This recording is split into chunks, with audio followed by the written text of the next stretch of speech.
The views and opinions expressed by the host and the guests are solely their individual opinions and does not reflect the opinions of the Canashame Network. Viewers be advised.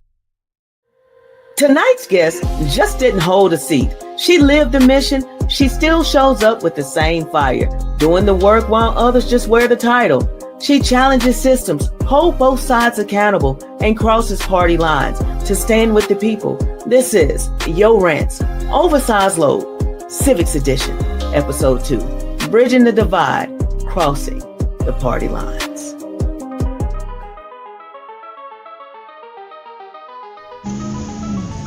I've walked in many shoes, from the pulpit to the prison hall, behind the wheel of a big rig, and now as a medical cannabis patient and an advocate for truth. Some of you know me as Yo, the Herbal Trucker, but today I'm stepping in as Yo, the Concerned Citizen. This is Yo Rants, Oversized Load, Civics Edition. We're calling out power plays, exposing broken systems, and lifting voices that refuse to be silenced. Passion fuels purpose, purpose activates power, and power, that's how we shift the system. As Kendrick Lamar said, this revolution will be televised, and I'm adding to the channel lineup. This is a revolution in motion.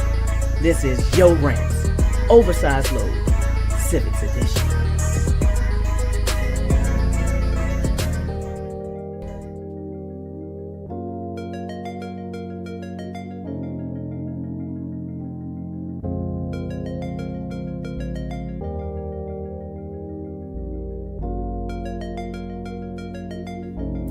Our guest tonight is the definition of a true public servant.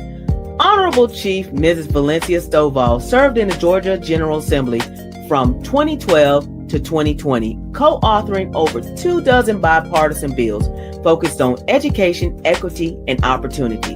She didn't just stop when her term ended. She kept doing the work while others wear titles. She walks in hers.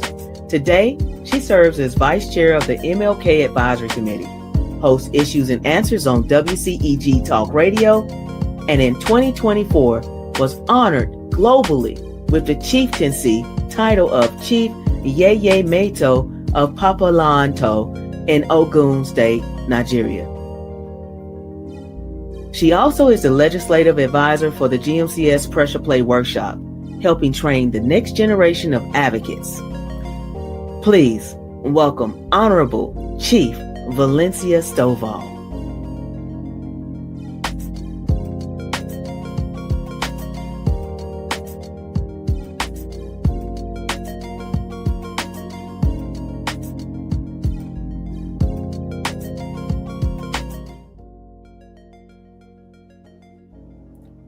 All right, we're getting ready to go live. Well, we're already live. Yeah. Okay. Oh my goodness, you know it's been a long day. Here we go. Welcome. Hello. I am so glad that you joined us tonight. I keep saying us because it's me, myself, and I sitting right over here ready to talk to you.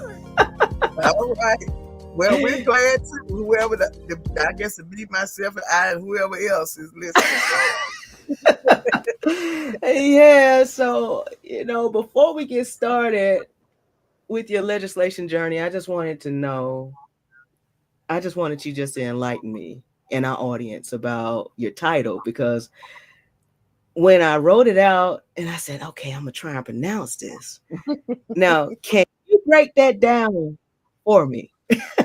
Yeah, so believe me, when I first heard the title, it took me a while. I had to practice a whole lot just to get it right. So don't feel bad. It's not like a regular word that we hear all the time, but it started, I had a good friend that I met back in 2013, about a year after I got elected. And he's no longer with us, but his name is High Chief Emmanuel Adeyemo. At the time, he wasn't a high chief, but he was a member of the Owu Kingdom of the Yoruba tribe from Nigeria. And so he shared a lot about his tribe, his tradition. And I got a chance to ask a whole lot of questions that normally probably the average African-American does not get a chance to ask of an African. without it being a lot of misunderstanding. And Mm-hmm. so over the years, and then back in 2019, we did Yoruba Day celebration at the state capitol. And Okay. so each year we did a celebration. Even when COVID hit, we did a virtual celebration when we actually had the kings from Nigeria to log in, and that, of course, that was logistic nightmare because it's like 5 to 6 hour time difference between us here in Georgia. But we pulled it off, and so not knowing at the time that once I did my African ancestry through my dad, that my dad's dad is of the Yoruba tribe. But Okay. all the while I had not known. I think we found that out in 2023. So when I used to hear a lot of times you hear the Africans say ancestors, you be like, yeah, okay. But now I told myself I'm a true believer about the ancestors now. I said because of what how that transpired. But the king there is His Royal Majesty Okay. Rasik Famuyiwa. I call him King Jimo.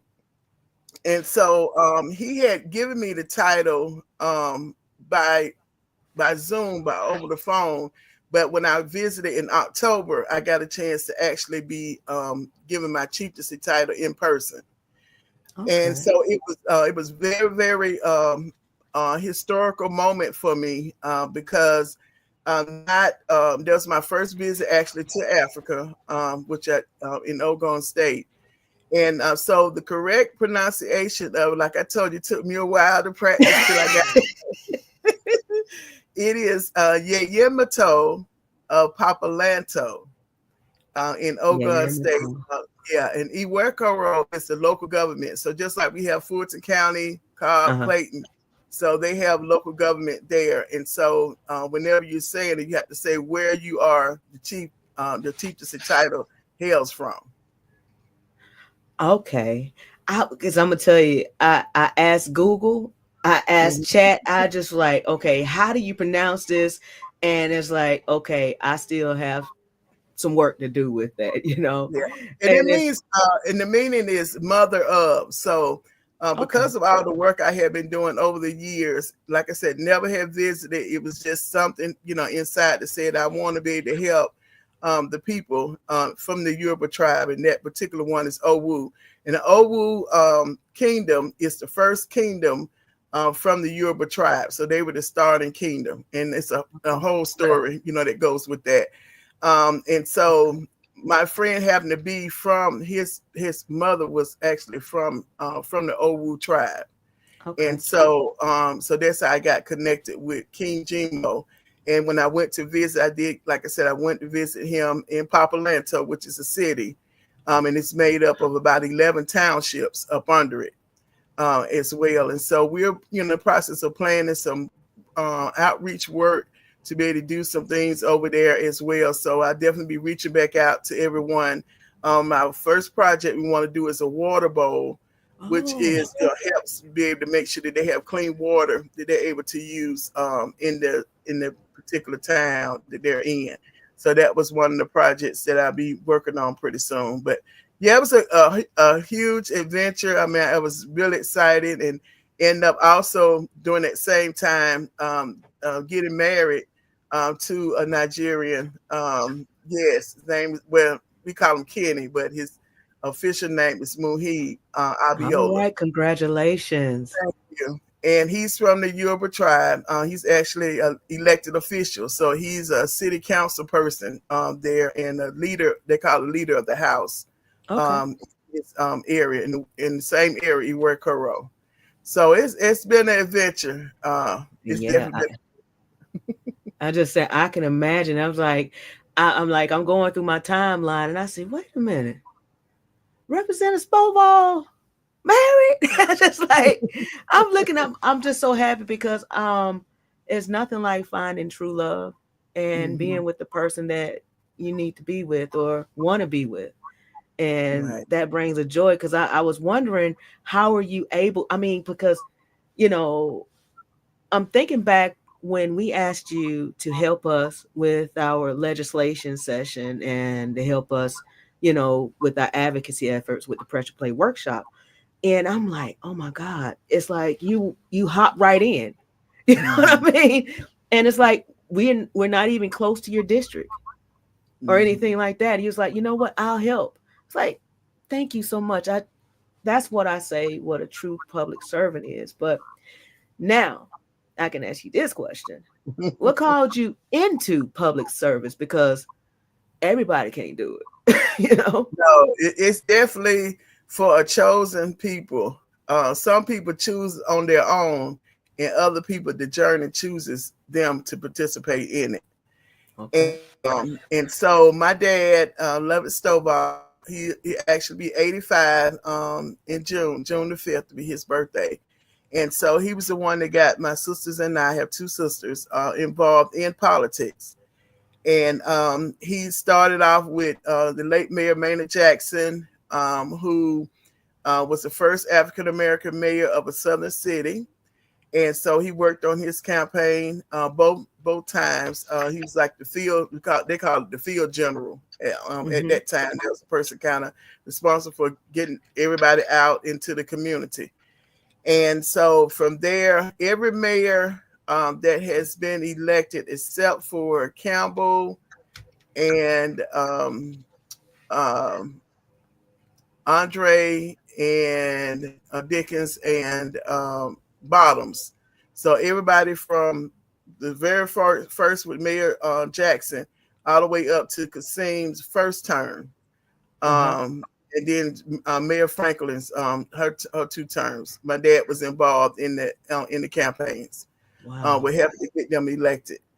And so, and then many people that ran for city council, that were state elected officials, even he was a part of Jimmy Carter's Peanut Brigade, which were a group of citizens from Georgia that followed him up to Washington, D.C. when he was first elected as president. So it's, we grew up seeing what this public service looked like. And of course, he was active in the community as well. So that's when people asked me where to get from. And actually, when I ran for office in 2012, I really was not even thinking about running. I wasn't even interested. And the seat became open. The young lady who had the seat, my dad had helped her several times to get elected. And when the seat came open, my dad said, won't you run? I was like, no, I don't want to run. My mouth going to get me in trouble. I said, they're going to say something. I'm not going to like it. I'm not going to be cordial. I'm just going to be straightforward. He's like, no, that's what they need. And so we was like, you're not doing anything. What you going to lose? What you have to lose? And I was like, well, I don't want. He said, we're not going to lose. So he was, the lead camp. My sister was a campaign manager, but he was a lead field person telling us what we need to do and all of that. And so it became a family affair. And we it's in your blood. Yeah. Stayed elected for 8 years, and then I decided I wanted to take a little break and I wanted to retire, but I didn't retire too long because I ended up running for U.S. Senate during that same year that I retired. Yeah, I remember that because I don't know. I was looking around during that particular time. That was about 5 or 6 years ago or something like that. Yes, 2020. And I look at that like usually like the public servants, not saying anything negative about anything. I just know that for you as a public servant to take that leap for U.S. Senate, and I'm just wondering, where would we be right now? Because looking at some of the legislation that, you sponsored and authored, and I'm just like, this is just something that's truly for the people. I mean, it's like crossing party lines, but okay, we get to that. I'm sorry. I'm sorry. But so what did your community need most when you stepped in? Since it was in your blood, I mean, you couldn't stop, moving towards that mark, Actually, you know what? I guess you had a choice because you think about preacher's kids. Yeah. They go to church all the time, but then a lot of times they don't end up preachers. But then you have those that hop both feet in. And so it looks like you hop both feet in. So yes, I kind of hopped. It was pushed. You were pushed. Before I hopped, I was kind of pushed a little bit. Got that nudge. I'm you know. Yeah. It wasn't like the burning bush or anything like that. It's like, nah, you just. No, it wasn't that, but it was just, my dad said, "You the right person for it. You're gonna do a great job." And you've been out here, I had been involved in Atlanta with what they call the neighborhood planning unit. So at 18, I was elected as a secretary. Didn't know what the world a secretary does with a community organization. And it's like, "Oh, Stovall, yeah, your daughter could be the secretary. Just write." I said, "Well, what does the secretary do?" I said, "Just write, take minutes." So I didn't know. I'm gonna tell you this short story. It's really funny. I didn't know that you don't write down everything that everybody says. So I was writing down everything. If they said something negative about somebody else, I wrote it down. So the next morning, they said, "Okay, we're gonna have to read the other minutes." I had them typed them up. I made the copies. So I'm passing them out. These older people, they flip it through. They say, "Hey, wait a minute, Stovall, daughter. No, you need to change these minutes. We can't approve these minutes. You got too much. You don't need to say what I said about something else." So that was so funny. So I learned a real good lesson about Robert's Rules of Order and about how minutes are supposed to be presented that I never forgot to that day. Oh, and my so, goodness. And then I also, being able to see how dedicated these people were about their community and how they wanted their community to grow, not without them, but with them. So that helped shape me as a legislator, because when you ask the question, what was my community in need of? And at the time it was in need of leadership, and that was going to unify, everyone else in the community. And also, they wanted someone that wasn't going to keep talking. They wanted somebody that was going to bring action. That's right. So that's where I led off with, and it was funny because those other members of what we call the delegation are all the elected officials in that particular county, the state elected officials. And so I came in running. I didn't know no better. I didn't understand about protocol or none of that stuff. So as I started doing my events, I did the career job fair because in one of the areas, which was Forest Park, they had 11% unemployment rate, which was the highest in Georgia actually at that time. And so I was like, okay, we got to do something about it. I said one of the challenges was if someone's applying for a job and they don't have transportation. At that time, we didn't have MARTA running through Clayton like it should have been. Yeah. And so I said, okay, there's a challenge with transportation of people getting there. So what if I bring the employers to the city or to the county? Then that helped eliminate the issue about transportation. And the other thing was making sure that they were actually hiring, because sometimes you go to job fairs and people are not hiring. So our goal was to, whatever we do, we want people to find a career, not just a job. So because a career, you're going to stay there longer. You're going to help sustain your community.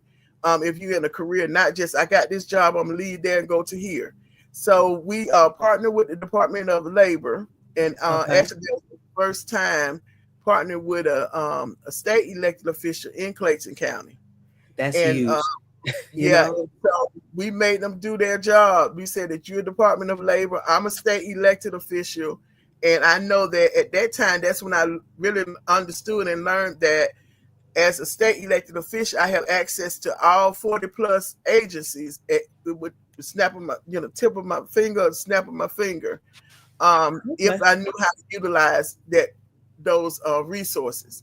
And so that's what I kind of keyed in on, is being a legislator who went out and got resources. If you said you had an issue, I'm going to go find out. If I don't have the answer, I'll tell you I don't have it at the time, but I'm going to go and find it. And so that's what I did. And I was known for that, in the different agencies, whichever ones that I interacted with, was saying that you're created to provide services to our people and the people that I represent in the 74th district. And I had 7 cities that I represented. It was Forest Park, Riverdale, Lake City, College Park. I'm missing something. I said Forest Park. You didn't have Stockbridge, did you? It was 5. It was 5. 5 out of 7. 5 out of 7. So those were the 5.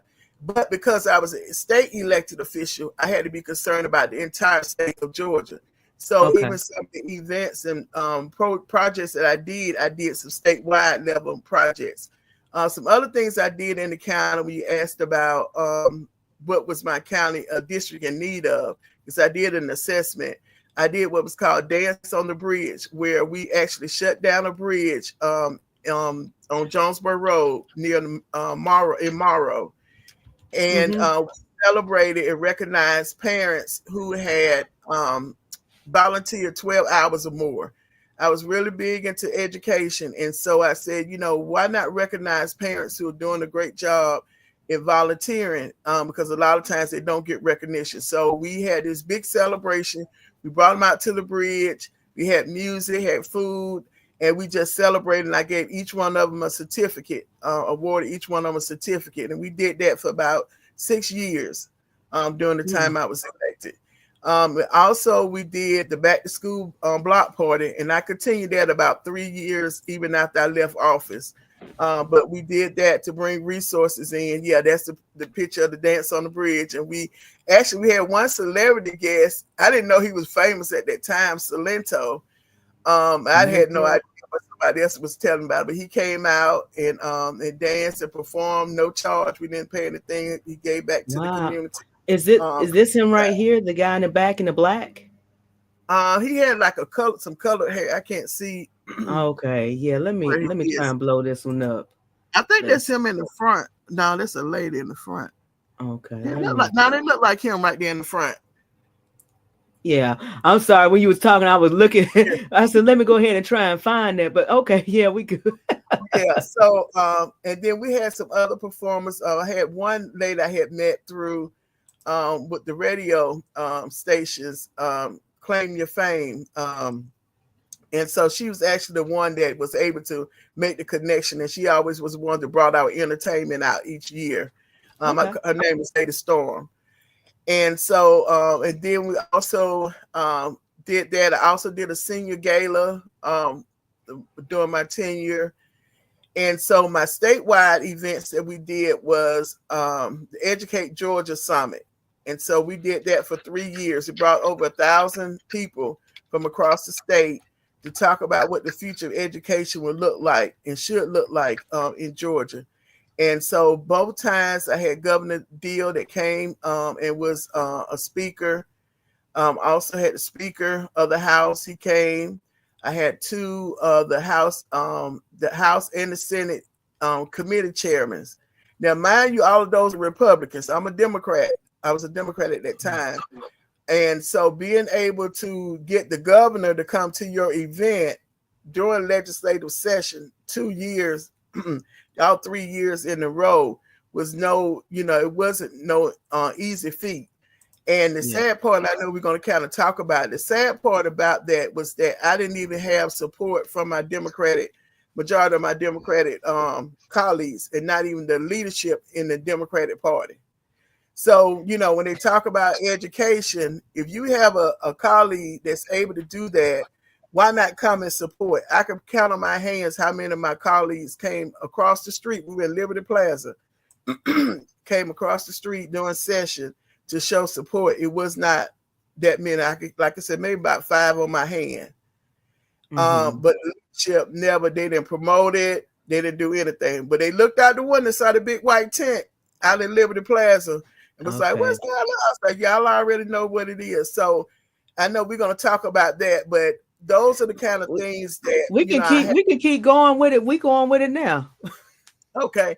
Those were the kind of things that I faced down at the state capitol when I was elected. And even when I wasn't at the state capitol, a lot of being ostracized from the party because of my stance, and mostly it was on education. With that, and instead of the leadership saying, Valencia, why do you feel so strongly about charter schools? Why do you feel so strongly about school choice, where parents being able to choose a private school if they want to be able to choose it? They never ever sat down and had a conversation with me to understand what was the reasoning behind why I felt so strongly. and I was not going to be broken to have to say you're going to vote with the Democrats, and they would do that. They would bully you. You better, we'll be in our meetings, and they'll say, you better vote with us. If you don't, we're going to run somebody against you. We're going to put somebody in your race and run against you. Now you're sitting incumbent. But that's what they would do. And they did that. I know at least 2 of my races, they did that when I had opposition. Matter of fact, one race in 2016, there were 2 former state representatives that ran in the race against me. Mm-hmm. One was the one that held the seat before I got there. And the other one, she had held another seat in the county, but there was a redistricting that took place. And so it redistricted her out of that seat. Okay. And if you ask them, why did y'all run? They didn't have really no reason, because it wasn't that I wasn't doing my job, because I was. And thankful that the voters saw that we didn't even go into a runoff. I beat them a little bit over 50%, with the when the results came in. But it was sad because you had people saw re-elect signs out. The first one was saying re-elect me back to the seat. The other one was re-elect me, again as a state representative. So you were tricking the people by saying re-elect, because they didn't understand that they were not incumbents. I was the only incumbent on the ballot. Right.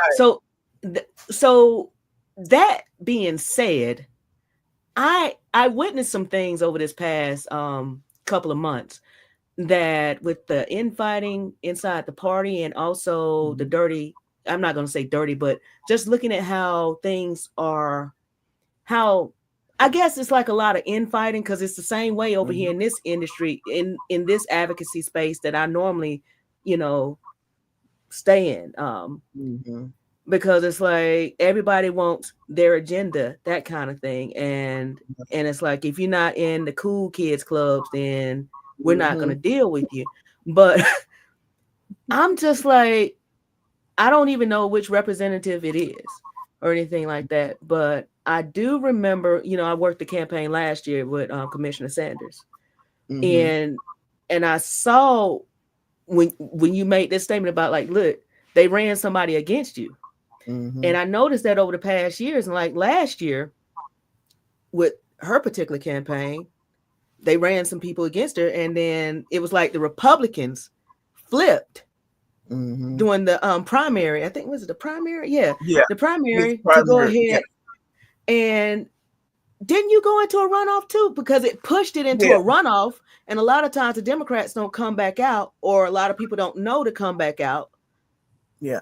See, my campaign was a little bit different than Commissioner Sanders. Okay. And just to kind of speak on hers, a lot of times that does take place where they would get one party would convince another party to run as opposing part of that party. So in this case, like with Commissioner Sanders, it was somebody who had been a Republican. They convinced them to sign up and run as a Democrat for the primary. Okay. Especially in areas. So like in Commissioner Sanders, her area is majority Democrat. So it's no way that a Republican would win. And so the best thing you do is you find someone that can, what they call flip, and run as another candidate up under that, whatever that party slate is. Gotcha. And so that happens a lot. So it's not that the Republicans do it, the Democrats, they probably not able to do it as much because you're not able to really get a Republican to flip to a Democrat unless that area is really, really dominated, by the other party. Like when I first came in, I didn't understand what was going on, but some of the people who had been Democrats ended up switching to Republicans when the Republicans first took over. I think it was right before Sonny Perdue became the governor. That's when the Republicans took over from the Democratic reign. And so along that particular time, before then, some of the Republicans had been Democrats. But then when the Republicans came in power, they switched over party. So that was my first time hearing, about that. And I could, sometimes you would hear some of the people in the halls, kind of talking about, oh, they used to be a Democrat, but then when the Republicans got in power, they switched over. Oh, that's what I look at, because I see it. I have been witnessing, because I'm gonna be honest. One thing that I really and truly don't like about the state of Georgia and the voting, because I'm gonna be honest, I don't want to vote straight down the party line. Right. But during the primary, I have to. And, that's where you have some of those questions on the ballot. Like the one year on the Democratic side, they had one question there that I'm pretty sure some of the Republicans wanted to answer. Right. So that's one thing. Do we have to change the Georgia state constitution so that we can become one of those states that is it what's the term, ballot state or ballot? So that we'll be able to vote down the party lines? Or how can we get that? Yeah, that would have to be a constitutional amendment to be able to change. Right now, the unfortunate part with Georgia is that in order to even to qualify as a third party candidate, you have to get so many signatures based on the previous election. And so it's so party driven that the Democrat and Republican together are supersizing their power. And so when you hear the Democrats saying the Republicans are they're not allowing people to vote how they should be, they're my mind went blank on but they always saying that the Republicans do when it comes down to voting. That's actually what they're doing as well. Because when you think about it, if the best candidate is to win, why not put everybody on the ballot and let the voters suppressing the votes? That's what I was trying to say. And why not let the voters decide? But they won't do that. And so it's very unfair if you decide to run as an independent or libertarian, that you have to go through extra stuff that the Democrats don't have to, or the Republicans don't have to go through. If you want to run as a Republican, you just go sign up, pay your money for qualified, and you on the ballot. If you want to run as a Democrat, you pay your qualified money to the party, and then you're on the ballot. And so it's not the same, for that. And so when you kind of going back to what you was talking about earlier about the switching of the ballot. So in my particular race, the unfortunate part about it is that it was Democrat against Democrat. And the person who decided to run initially, it took me a while to decide to run for state senate. I wasn't going to run. People kept asking, Valencia, please run. When you run, we need you back. We need you back. And I was like, no, I'm going to stay taking a break. And so because that 2 years prior to that, I had ran for Congress, Congressional District 5, John Smith's seat when he had passed away. And there was a lot of finagling going on with the party, not allowing me to even get a platform to be able to debate Nikema Williams. They kept me out of the when it came down to the news media and all of that. I even confronted the news media and said, okay, every election year, every 2 years, you all have the series where you have all the candidates come on and debate. I forgot the name of that particular series. It comes on GPB TV. And so everybody's on there debating. So I asked the question, why isn't the Congressional 5th District not on there for a debate? And they was like, well, oh no, we're just focusing on certain races. I said, y'all haven't been focusing on certain races. So that's why I knew there was some other stuff going on with the Democratic Party getting involved. But my thing is, if she's the best candidate, it shouldn't matter who you're going to debate. That's true. The same word. You've been in office. I haven't been in office for 4 years. So you're supposed to be able to take me on, say, come on, Stovall, I'm going to show everybody that, that you don't know what you're talking about, this and that. No, she would not debate me. And even it was the NAACP. Yeah, it might have been NAACP. We were asking them, won't y'all do a forum? Let some other entities do the forum. They would not, if you go back and check history, they did not do a forum for Congressional District 5. I think we're gonna I think this is something that I'm definitely gonna look into, because after witnessing some things that I saw during the Democratic Party chair, how they did, it was strange to me, because like I said, it was my first time attending it, and I saw how I think they changed the bylaws right before they did the vote. And I didn't understand it, because I know like the vice chair was, you know what, I don't, I'm gonna have, before I'm able to actually continue with that particular part. I just know that it just didn't feel right. Believe me, your feeling was right. It was not right. They are so crooked. You know, in that leadership, a part of it, because they played a tremendous part in my race. So when it was 7 people in the race that I ran for Georgia State Senate District 34. And I was the only one in there that, of course, had previously been elected.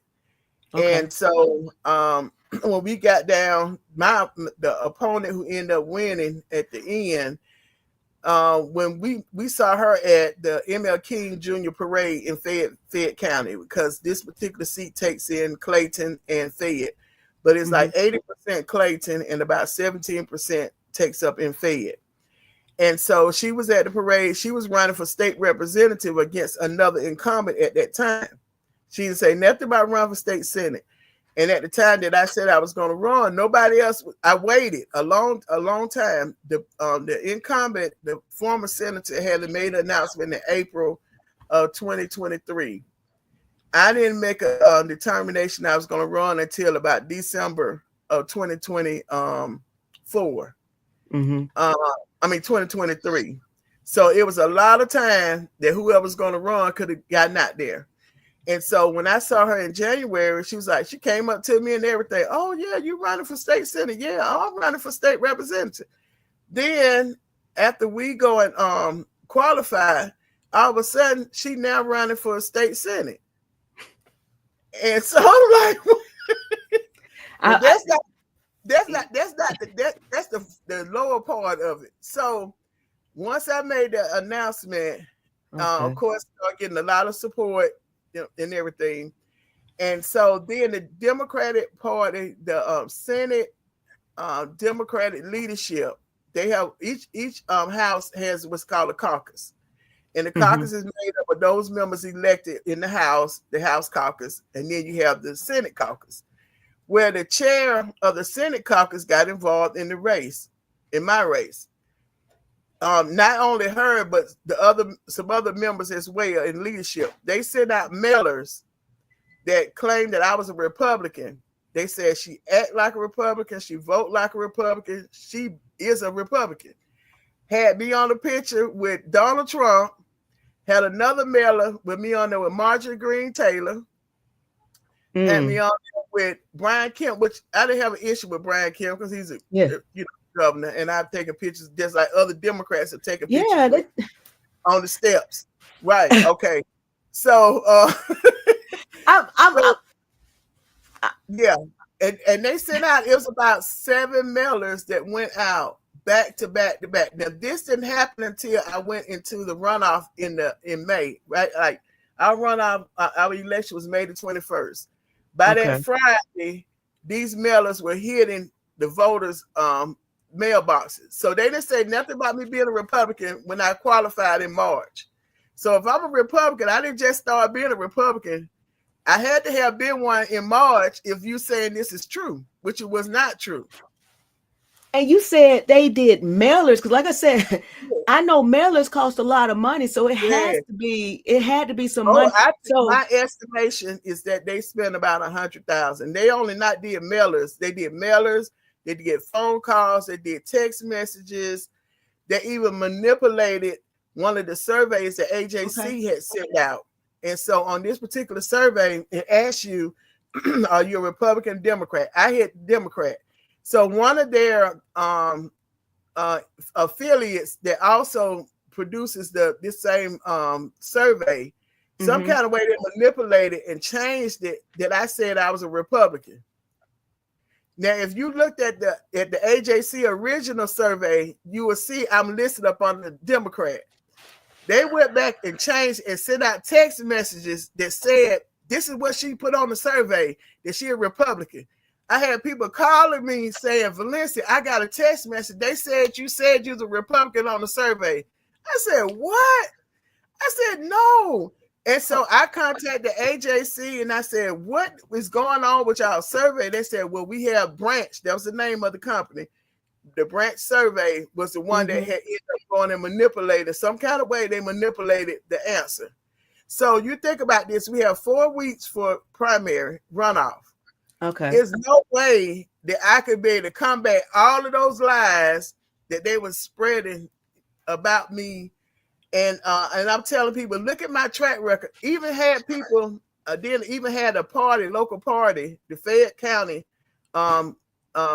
Democratic Party, came out and endorsed my opponent during a primary runoff.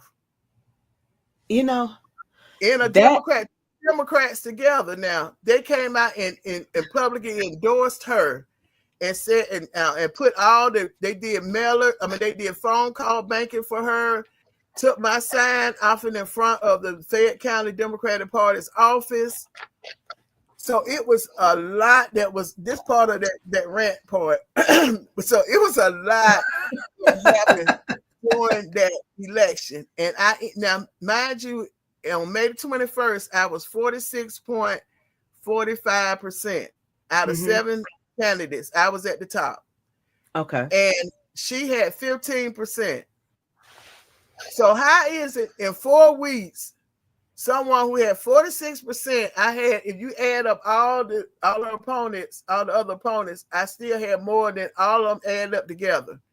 And in 4 weeks, at the end, I lose this particular race for somebody who never ran for anything, never done anything in the community at all. If you were to ask me, has she done anything? Nothing. So that tells you that there was a whole lot of stuff that was going on. It may have been some votes manipulated. I don't know. But yeah, go ahead. No, I'm just saying, I get that, because what I look at it like this. So I don't know whether or not if the other candidate, you know how a lot of times they might go and say, hey, look, get somebody, talk them up and say, hey, go jump in the race. But just the fact, or even with your situation, it's just the fact that they paid so much money to stop you. They paid so much money to keep you out. And that's what happens with true public service. And that's the voices are silenced. Yeah. You know, or muffled. And that was a hard one, because when you look at it, a whole leadership of Democrat on the Senate side, and that the thing is that they were that bold that even when the other members of that same Senate caucus, some of them I knew personally, I contacted them and said, hey, because they sent out a flyer, had a picture of all the senators on there and said 19 out of the 19 senators support my opponent.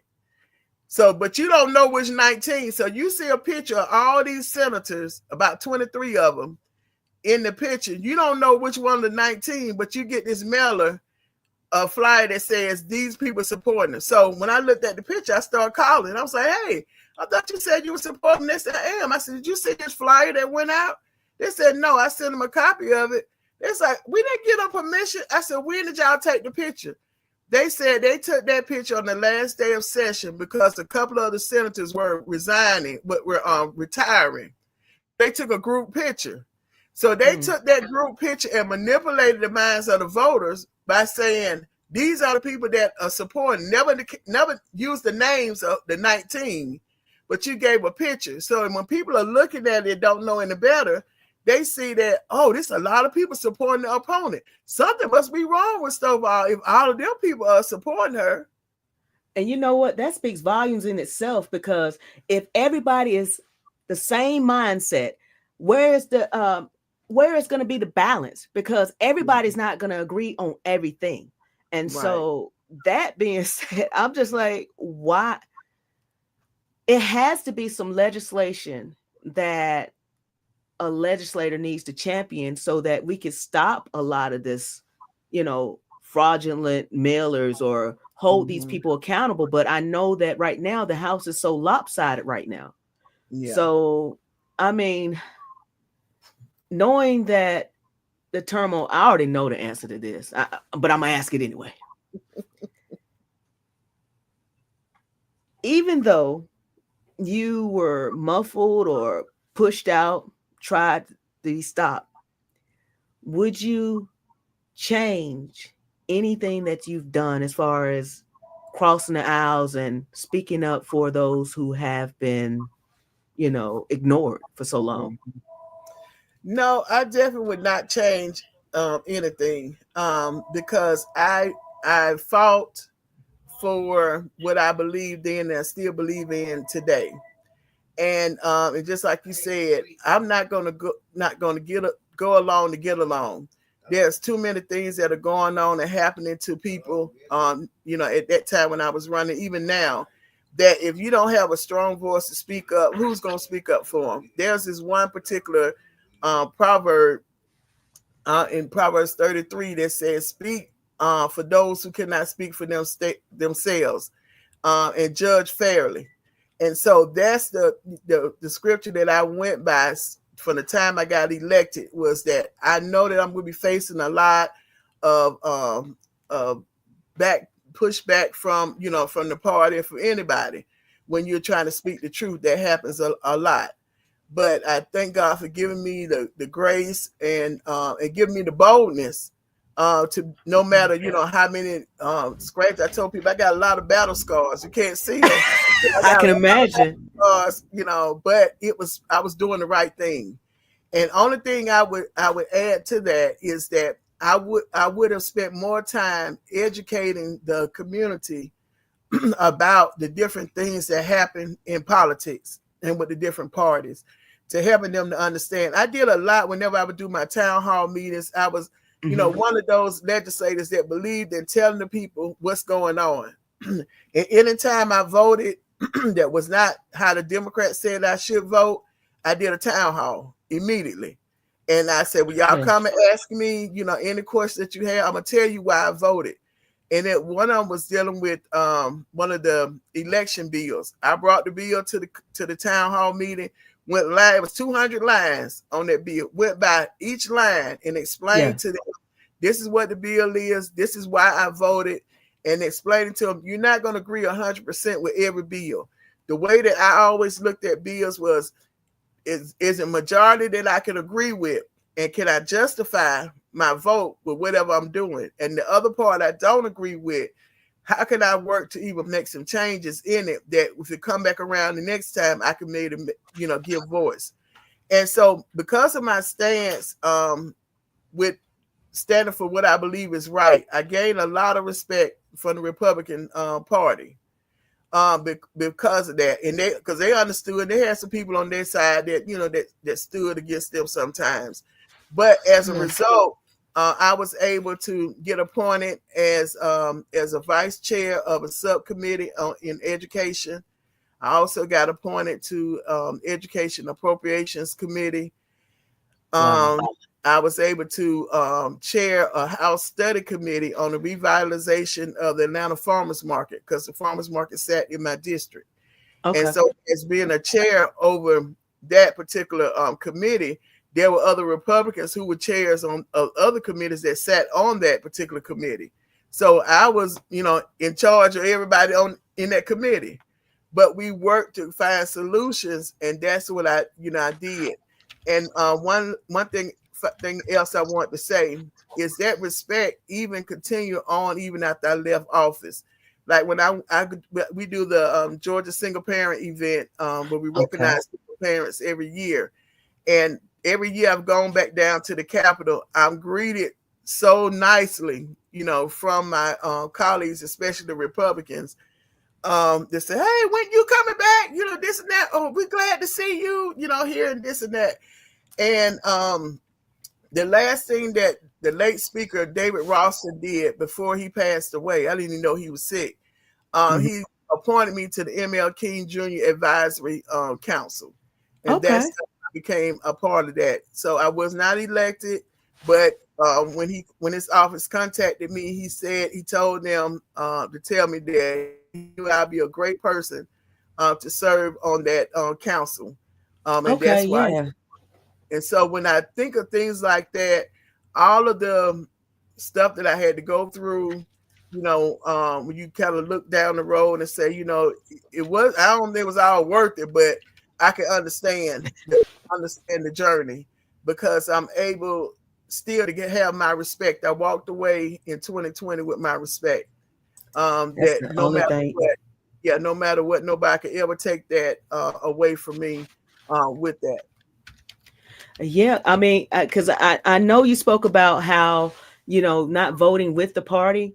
I do recall during the tort reform bill, there was one Republican that did not vote for the bill. I think was his name Vance Smith. Yeah. And somehow, not to say he lost his job because of, but lost his position with the Chamber of Commerce or something like that Yeah. after voting against that. However, seeing how, if that is so, that same tort reform bill, there were 3 Democrats that voted in favor of that tort reform. Now, if the Democrats would possibly start operating internally and holding their people accountable and not voting along with the party, just like the Republicans. I'm like looking at them, I'm like, man, they got it together. And I was just looking at all the bills that passed this session and all of them that got stopped, including some bills that we were down there advocating for that didn't even get a vote, that were held up because they don't want expansion of medical cannabis here. So I'm just like, what's the deal? Are they going to wait? I know next year is an election year. Right. And I know it's going to be another election year after the governor's race, Right. So basically it's the governor's race. They start running next year, and then we vote in 2027 or is it 2026? I'm trying to see. Yeah. So you have a statewide election next year. You have the governor's race, and then you have all the constitutional officers are going to be reelected for a 4-year term, and the lieutenant governor as well. And so it's a big election. And of course, all the state elected officials is every 2 years. So they'll be going up for re-election next year as well. And if you're looking at pushing the issue like what you all are doing with medical cannabis, the time to start pushing it is now, leading into the election cycle, and making it an issue. So there's a difference between things that are already an issue, and then there are other times where issues become an issue. Yeah. And so in you all's case with the medical cannabis, is making it an issue, and and making it so that it gets even to the point where when there's a forum being presented, that even if the forum is not by you all, that becomes one of the questions. That's asked in when any of those forums are taking place, and whether it's the insurance commissioner, because I think he's deciding to run for governor, so that's going to be a seat that you won't have an incumbent in unless he changes his mind. And so you think about insurance, anything dealing with with insurance. So medical cannabis could possibly be one of those questions. When you talk about attorney general, same thing, because you're talking about prosecution of some things. And the one that's running for the attorney general, I saw him make his announcement, and I know that he is against cannabis. He's been against cannabis and hemp the entire time. I think it was Cowser. I think he threw his hat in the ring. But with that being said, I'm looking at the big picture. I was looking at what happened when Kemp came in 2019, and I was looking at the progression of the medical cannabis program. Now, I'm wondering if they held off on these great bills. They weren't the best, but they were good enough, to at least move just a little bit. Right. I wonder if they're just using that as a political campaign thing next year, and then we'll Yeah, go through a whole nother that's usually hoopla. what happens. So what usually happens is during the new session, which we just finished with, Mm-hmm. you won't have as many. You might have some daredevil bills that'll get out there, like the tort reform and some other stuff that just ooh. And by the time the next year come, most people would have kind of forgotten about the daredevil. I call it daredevil bills that you would never introduce usually during a election year because it can cost you your election. Okay. And so and then those really good ones, those ones that people gonna say, "Oh man, that's a good bill." They'll save that till the year that the election is taking place, which will be the second half of the session. So you own it already. And so that's why I said working now to make it an issue.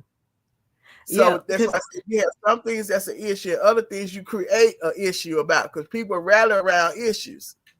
And that's what we're doing too. With going from county to county, we're working with the Georgia Canna Business Chamber, and they're doing a countywide tour. And we have some people working with us this year so that we can go ahead and go from county to county, and so that we can, share that information. So there's some great bills, but we do have something that we're announcing next month, and I'm hoping to, hoping that you'll be able to be a part of it too, because we've been fighting for a while, because I'm fighting for my meds, and I'm not trying to benefit financially, even though I know it's a lucrative business for quite some people. But it's just the fact that looking at who's trying to stop the bills and who's trying to keep this plant. Let's go back to you. I'm sorry, I done went to the other thing. They're part of the rants. Oh yeah, look, I'm telling you, I'm getting used to this and stuff. I'm getting used to just trying my best to stay consistent with this, because that's another thing. Like with your podcast, you come on every Monday, right? But it's twice a month, until we end our season. Like so, Monday, that last one this month, on the 5th was my last one, and so the last one, and so we'll be out until September. But finding some other things to do until I start the podcast, the podcast, but the internet show back up. And so even with that, trying to identify, people that like kind of like what you're doing, people who are doing things in the community, or how if whoever I bring on is some kind of resource is going to help somebody, in the community. So, but yeah, it's all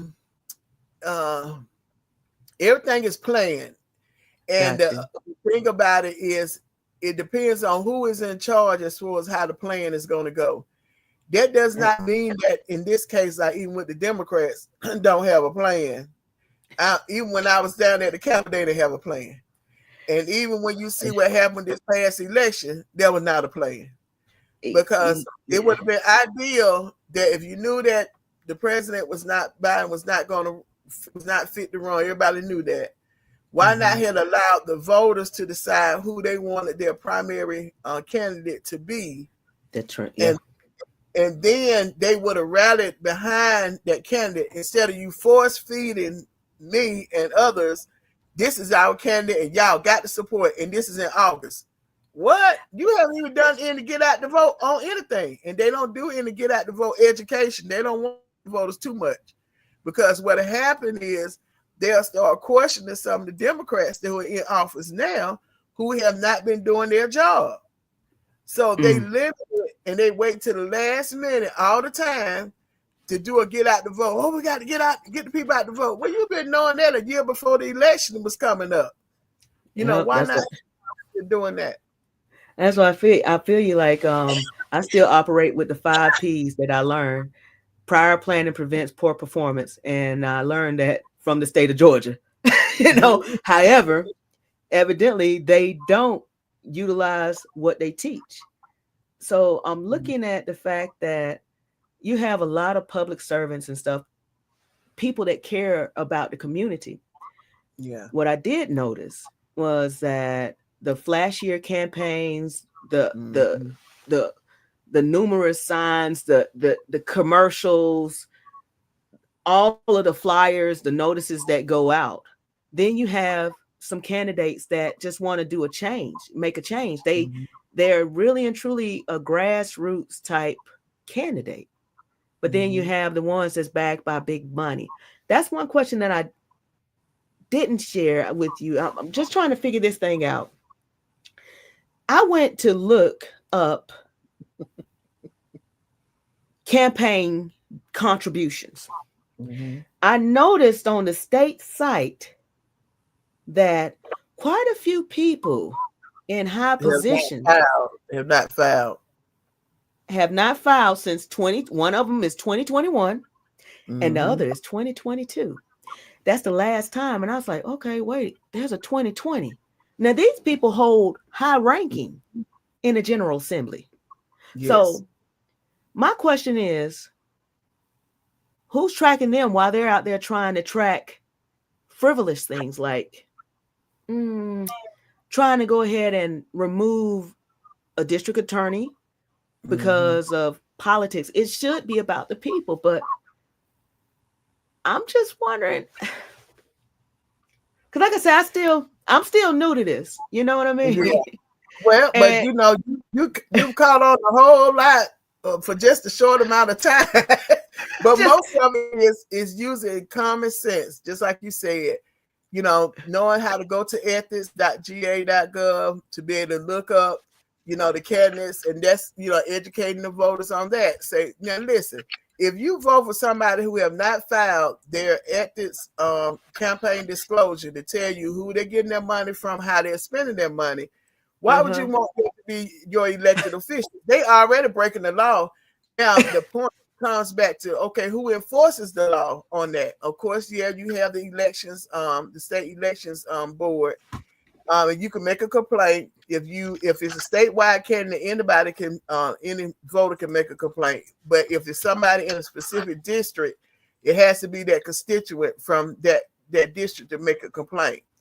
Now, the thing about it is that they're kind of backlogged. So even if you make a complaint for, like say this That's past right. election cycle, if they might not hear the case until a year or 2 years later.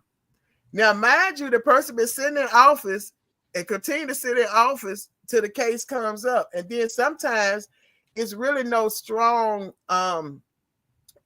results as far as what happens. Most of the time, they'll make a recommendation to the Attorney General's office or to the GBI. Then who's that find out if the GBI or the Attorney General office even move forward with what the sanctions are supposed to be for that person? So that's another reason why some of them don't. You even have county commissioners and other people, anybody, just so people know, if you run for office, you are required by law, state law, to fill out a form stating your personal financial, making sure that you having the conflict of interest, and also your campaign money that you receive in that comes in and goes out. And you have to do that year round on a quarter basis. Now, if you're no longer running after you finish that particular election, you can close out the account and you don't have to keep reporting. But if they're currently elected, they have a reporting cycle that they're supposed to be reporting. And if Mm. they don't, they end up getting a fine. And it shows on there how much the fines are. So the question is, why haven't any when will somebody introduce legislation to Yeah. say, hey, if you don't pay your fine, you cannot run for re-election. If you don't file your paperwork, you should not be allowed to run for office. You shouldn't be allowed to qualify because it's not right. For those Yeah. who do with me, I'm doing what I'm supposed to do, and my opponent don't complete their filing, but they've been told, hey, it's so you got to worry about that. You just pay the fine. If it comes up, you pay the fine or whatever the case may be. And that that's you're not being honest about Yeah. what you're being shady. I, And for there's a sure. lot of shady people down there, representing people, not just at the state cap, but even on the county level and on the Yeah. city level, that are Yeah. not doing what they're supposed to do. But the average citizen doesn't know that they're supposed to do that. And so what happens is when you get watchdog organizations, kind of like what you're doing, it's so expensive to get somebody to go and do all that research that they know that on the other end, and they'll just do it for a little while. They're gonna get tired because they ain't gonna have enough money. They're gonna get burnt out. So we'll just sit back and just let them run and do whatever they're gonna do. We're gonna still do what we want to do, and that's the downside, of it. As far as the accountability part. I feel you. I feel you, like in the pockets, because like right now, I know that next week we're going to DC with we're lobbying for, well, not lobbying, we're advocating for medical cannabis so that we can keep it in the face of the legislators there, because right now it's the CJS Act that is up. It's the cannabis medical. It's some kind of act. I keep the rutabaga. It's some. I can't remember exactly what it is. That's why I just go by the CJS. And I just know that this particular act right here protects medical cannabis patients. And like right now in Georgia, there's a group that's coming up now that wants to dismantle the entire medical cannabis program without having a plan. It sounds familiar with some of the antics that they've dismantled quite a few things without having a system in place. So I'm looking at the fact that I forgot which way I was going. The ADHD kicked in real quick. It's okay.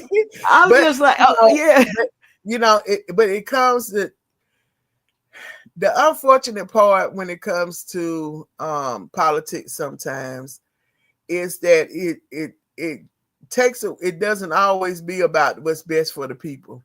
Okay. And that's the most disappointing part when you're in leadership, and even when you're an advocate like you all are, and you see that this is what's best for the people. You got the scientific research that's been done, and you look at how long it took the state of Georgia to even pass HB1, the act, and so it took them a long time because they was thinking, these people gonna be walking and smoking marijuana and and this and that and it's a Schedule C drug on the federal. So if they decrease the schedule or reschedule it, then we'll do it.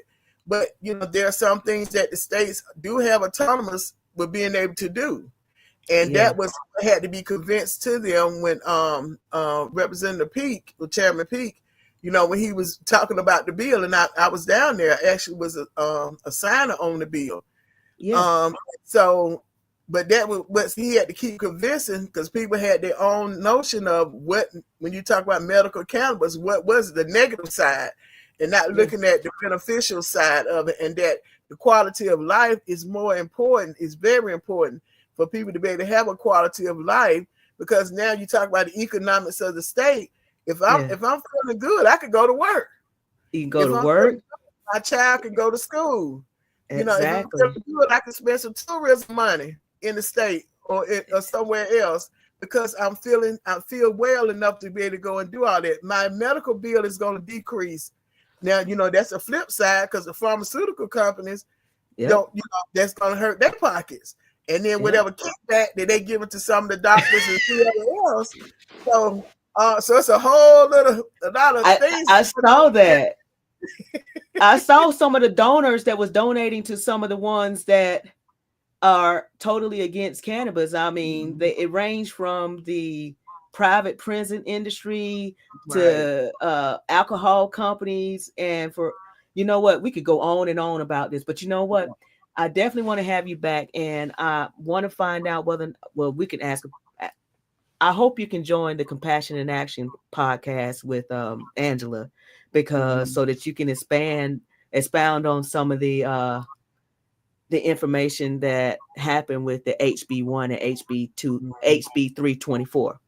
So those two bills, because I'm like, to actually step out and support medical cannabis, even though with the stigmas that's associated with that. So I want to thank you personally for working with us, and also thank you for sponsoring that bill, because even though we're still in the same state that we've been in for years, But I already know at least next year they're going to utilize this for their campaign or whatever. But it's like the ones that's been voting against these bills and voting for these crazy bills, they have to remember their chairs are up in 2 years. Yeah, you know? But the thing is, they know that there's not a strong watch group that's going to give a report card on them. Oh, I hear there's one coming up. Okay, and that's what has to, and it has to be consistent. That and it can't just be during election. It has to, be consistent. That hey, this is what the report card was. This is how they voted, and that kind of goes back to what I was saying. You got to have the resources, and so and the unfortunate part is sometimes those who really need that medical cannabis are not the ones that are the richest of the bunch that has a lot of expendable income, and so you kind of struggling in between, like, okay, how do we keep the movement going? But at the same time, knowing that you got this, the word needs to get out so that they'll know when they're going to the polls and they're punching these people's names, that they know they're not for you. If you don't remember nothing else, these are the ones that are not for you, because they'll be supporting the bill or either coming up with a solution. And this is what I always said, that either if you're not for a bill, just like I used to talk with some of the Democrats and say, okay, you don't like charter schools, you don't like the voucher. Okay, what's your alternative sponsored bill that you have that you would like to present? They never did have one. They just, we're not for it. Okay, well, present something in opposition. Present something there so you can have an argument in between, a debate about it. But just to say I'm not for it, they're not public school. The children don't pay to go to charter schools. So what's your definition of public school? So that's about like those vouchers last year that got passed, and I'm like, you know what? We're gonna come back, because if you got time, we can go ahead and do an after show after we clear this one out, because we don't got this thing heated up. Because I'm looking at them vouchers from last year, that Project 2025, all that stuff that they claim that didn't happen, but somehow it's very visible. We still got about the fact that the governor himself signed a bill that wouldn't hold the manufacturers of pesticides accountable, along with that tort reform bill with that cap. So I'm looking at all these different bills that were passed this year, and also the other bill this year that they proposed, and I'm pretty sure it's going to come back next year, because you know how you have those people losing their jobs because their videos surface. It didn't pass this year, but I'm pretty sure it's going to come back next year. But I know we got to get to your rant of the day, because look, I just want to make sure, let me get to this, because I am my own producer. Okay. Hold on, let me get right here. Let's see. So now we're to your. Oh, sorry, just get into it. So do I start anytime or just? Yeah. So basically, this particular segment of the show is dealing with you being able to just rant about what really and truly is on your heart, so you can get it out. It's better to get it out than to keep it in, just like that pressure cooker. So my rant is, and this is what any party is, be careful how you treat your members, because they don't easily forget. And instead of unifying, you end up being divisive, and you end up being no better than the opposing party that you claim that you're nothing like. So in this case, when it comes to with the Democratic Party, of course, what I discussed earlier, so you have to be careful, because people don't easily forget. But when it's time to unify, they don't unify. We saw that what happened in the presidential election.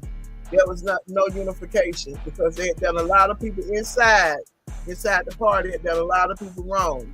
And And so that's my rant. Be careful of how you treat your members, because they don't easily forget how they were treated. You know what? You don't forget. Mm-hmm. And it's like my grandma always used to say, I'm going to forgive you. Mm-hmm. I ain't going to forget. So that in itself, it's kind of like God. You know, God is the only one that can, you know, forgive and wash it away and the sea of forgiveness or whatever. But we human. Yeah. We're going to remember. So basically that allow us to be able to move throughout this life. You know what I mean? Because I'm just like, it's a lot of things that I know we can't really, I ain't gonna say we choose not to say openly about what we see. Because sometimes we just have to, you know, just educate ourselves before we actually speak upon it, because a lot of times we might get ourselves into some trouble. And, you know, because sometimes like that passion, you know, that passion is like, you know, yeah, I'm feeling this way. I want to make sure that I get this out. But sometimes you got to be strategic. Sometimes, like, you know, early this week, I thought about, you know, the fact that it's like fighting in a rip current. You know, sometimes you just got to float and just change your strategy. Right. And that's very key. I think even when you asked earlier about some things I do different is and the advice I would give to anybody that's, you know, in this public service space is that you keep believing in what you believe in and you stand firm on it. Now, there may be times where you have to shift your strategy, but that doesn't change your message. You just shift in a different way on how you're delivering it. I like that.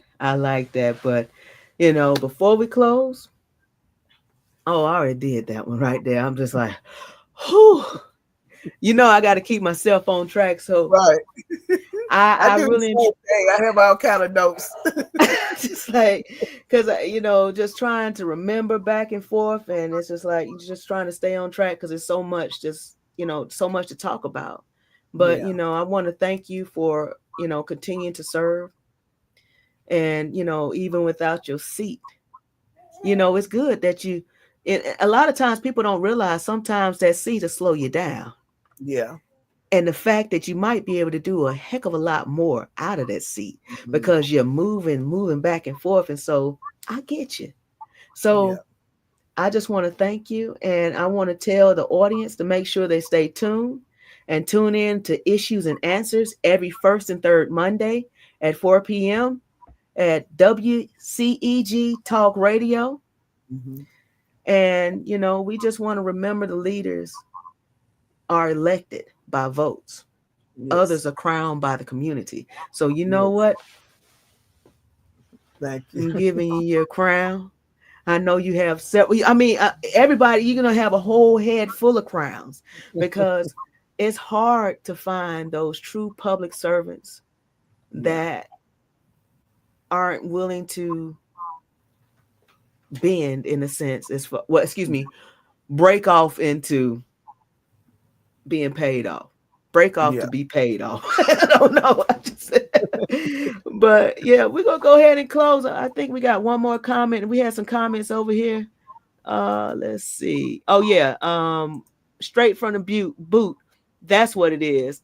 I can't say that word, but that Rodebacher Farr amendment, that is the one that we're going up to DC. Okay. Thank you for helping us out with that. And she also put this one up here. It's saying they don't do their due diligence in making sure people know about runoffs. So yeah, that's true. So, but yeah, we definitely gonna have you back. So I'm gonna go ahead and close this one out. And thank you so very much, and thank you to your listening audience. I enjoyed the interview and getting a chance to rant. Yo, rant. Yeah. I'm hoping, like I said, I'm hoping to keep this consistent. But like I say, you know, you're wearing multiple hats, but we're going to go ahead and end this. Y'all have a good one. We see you next time. Let's see, in the stream. It's the Herbal trucker coming through the airways.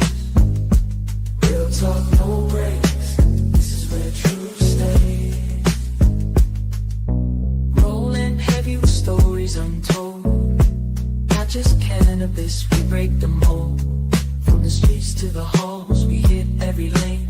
Rants with purpose, changing the game. This life is laws, it's facts we unfold. This is oversized, and we're setting the tone. Yo, rants on the mic, no fear, no cold. The truth's too big, so we overload. Hosted by the Herbal truck on track. Keep it real,